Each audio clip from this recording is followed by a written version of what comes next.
রাত তখন প্রায় 1টা। চারপাশ নিস্তব্ধ। বাতাসে কেমন যেন একটা ভারী গন্ধ ছড়িয়ে আছে, যেন কেউ অনেকক্ষণ ধরে কিছু পোড়াচ্ছে। আমি একা বসেছিলাম আমার ঘরে, জানালার পাশে। ফোনে ইয়ারফোন লাগিয়ে ধীরে ধীরে গান শুনছিলাম। হঠাৎ একসময় গানের মধ্যে অদ্ভুত একটা আওয়াজ মিশে গেল, যেন কারো কণ্ঠস্বর, খুব নিচু কিন্তু স্পষ্ট। আমি ইয়ারফোন খুলে ফেললাম, ভাবলাম হয়তো গানেই ছিল। কিন্তু তখনই শুনলাম আবার, তুমি জেগে আছো। শব্দটা ঠিক আমার জানালার পাশ থেকে এলো। আমার বুকের ভেতর ধক করে উঠল। আমি ধীরে ধীরে জানালার পর্দাটা সরিয়ে বাইরে তাকালাম। চাঁদের আলোয় দেখলাম এক মহিলা দাঁড়িয়ে আছে রাস্তায়। সাদা পোশাক, মুখটা আধা ঢাকা, চুলগুলো বাতাসে উড়ছে। আমি ভয় পেয়ে গেলাম, তবু তাকিয়ে রইলাম। হঠাৎ সে মুখটা তুলল।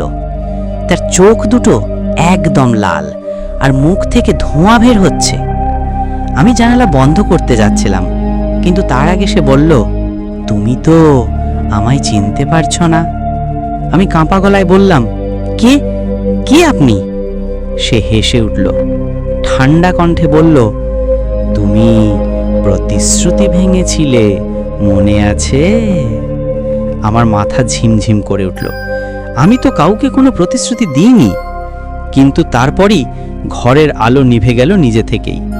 ফোনও বন্ধ হয়ে গেল। পুরো ঘর অন্ধকার, নিস্তব্ধ। বাইরে শুধু হাওয়ার শব্দ।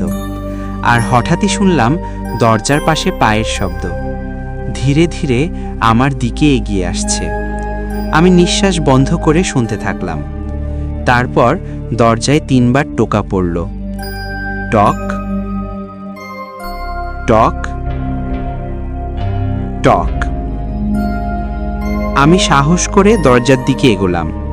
আর ঠিক তখনই দরজার নিচ দিয়ে কারো ছায়া দেখা গেল। 2টা পা, কিন্তু তার সঙ্গে লম্বা একটা ছায়া, যেন মানুষ নয়। আমি পেছনে 1 কদম সরলাম, আর সাথে সাথে দরজাটা নিজে থেকেই খুলে গেল। অন্ধকারের ভেতর থেকে এক ঠান্ডা বাতাস ঢুকে এলো, আর সেই মহিলার কণ্ঠ আবার শুনতে পেলাম, তুমি পালাতে পারবে না।